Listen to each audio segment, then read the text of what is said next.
Speaker साहब ने अपनी जगह मेंबरों को आज शायद समझाने की कोशिश की। मेंबर भी अपनी जगह गलत नहीं है।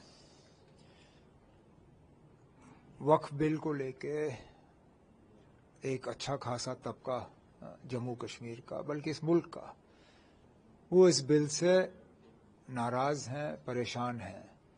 उनको लगता है कि उनके मजहबी मामलों में हुकूमत जो है वो दखल दे रही है। आखिरकार जो मेंबर चुन के आते हैं, लोग भेजते हैं, उनका फर्ज है लोगों के जज्बातों की वो हाउस में तर्जुमानी करे, और मेंबर यही करना चाहते थे।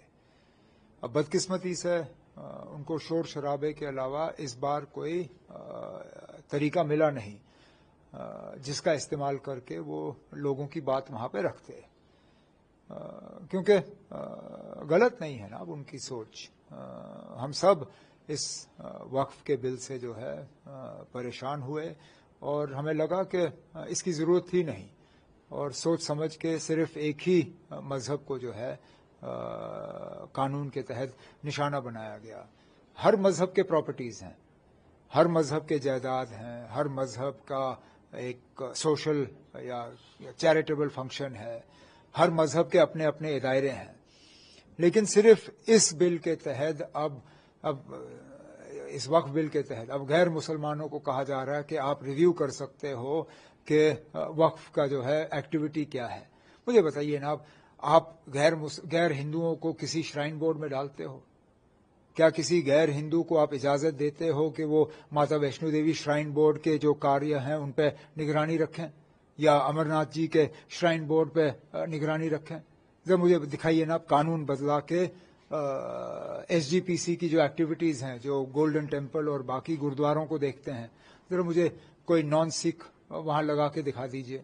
लेकिन अब इस वक्फ बिल के तहत मुसलमानों के साथ ये किया गलत है, और इसी चीज़ का हमारे मेंबर जो हैं वो एजिटेट कर रहे थे। अब चलिए, हाउस में जो वो बात नहीं कर सके, अब पार्टी ने शायद फैसला किया है कि बाकियों के साथ वो इस चीज़ को सुप्रीम कोर्ट में ले जाएंगे। ले जाएं, अदालत फैसला करे। सर, 3 दिन का दौरा रहा अमित शाह जी का, सिक्योरिटी रिव्यू मीटिंग की, डेवलपमेंट मीटिंग भी हुई, तो किस तरह देखते हैं? जैसे सिक्योरिटी में उन्होंने कहा कि zero tolerance to terrorism, development की भी मीटिंग। जीरो टॉलरेंस तो होना ही चाहिए। मुझे बताइए ना, किस हुकूमत ने टेररिज्म को टॉलरेट किया? कम से कम जिस हुकूमत के साथ मैं जुड़ा रहा हूं, उस हुकूमत ने कभी टेररिज्म को टॉलरेट नहीं किया। मैं तो मान के चलता हूं कि हमें जम्मू कश्मीर को वहां तक पहुंचाना चाहिए जहां 2014 में मैंने छोड़ा था। 2014 में आप याद करिए तो सबसे कम मिलिटेंसी जम्मू कश्मीर में थी। पूरा जम्मू हमने मिलिटेंसी से आज़ाद किया हुआ था। कश्मीर में मां सिवाय 2-2.5 डिस्ट्रिक्ट्स के, वहां पे भी मिलिटेंसी आपको देखने को नहीं मिलती थी। तो जीरो टॉलरेंस उस वक्त हमारा भी था। आज भी हम चाहते हैं कि मिलिटेंसी ना रहे, लेकिन मैं फिर इस बात को दोहराता हूं, लोगों को साथ लिए बिना आप मिलिटेंसी का खात्मा नहीं कर सकते हो। इस लड़ाई में लोगों को साथ लेना जरूरी है। अब आगे जाके वो किस तरह इसमें अपने मिशन में कामयाब होंगे, उसमें जहां तक चुने हुए नुमाइंदों का जो है रोल है, हम अपना रोल अदा करते रहेंगे। सर, इंडिया चाइना रिलेशन पे external affair minister S Jaishankar ने कहा है कि इंडिया और चाइना जो है वो एक पॉजिटिव की तरफ जा रहा है, मतलब मूविंग टुवर्ड्स पॉजिटिव डायरेक्शंस। तो उसको किस तरह से? हर हमसाये के साथ अच्छे ताल्लुकात होने चाहिए। अगर हमारे मुल्क और चीन के ताल्लुकात बेहतर हो सकते हैं तो बड़ी अच्छी बात है। बॉर्डर को लेके आज भी हमारा जो है एग्रीमेंट है नहीं। चीन मानती है कि लद्दाख का काफ़ी सारा हिस्सा उनका है, अरुणाचल का हिस्सा उनका है। अब अगर चीन इस चीज़ को तस्लीम करने के लिए तैयार है कि लद्दाख इस मुल्क का हिस्सा है, अरुणाचल इस मुल्क का हिस्सा है, तो बड़ी अच्छी बात है। हमारे रिश्ते जो हैं वो ठीक होने चाहिए। सर, वही सर, अपोजिशन जो है पीडीपी, उन्होंने कहा कि आप फोटो खिंचा रहे हैं किरण रिजिजू के साथ, तो किस तरह देखते? और रेड कारपेट वहां बिछाया जा रहा है।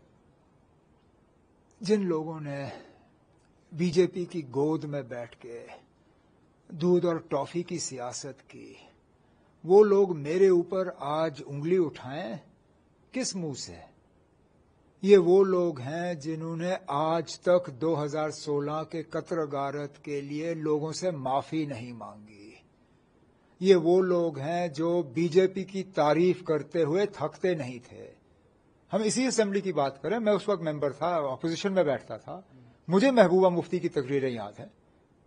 क्या हम भूल जाएं कि जो आज असेंबली में बड़ी बड़ी तकरीरें कर रहा था वो स्पोर्ट्स अथॉरिटी का कोई ये था चेयरमैन या कुछ, उसने क्रिकेट बैट वगैरह बांट के नौजवानों को गुमराह करके उस वक्त के होम मिनिस्टर राजनाथ सिंह के प्रोग्रामों में यूथ को घसीट के लिया।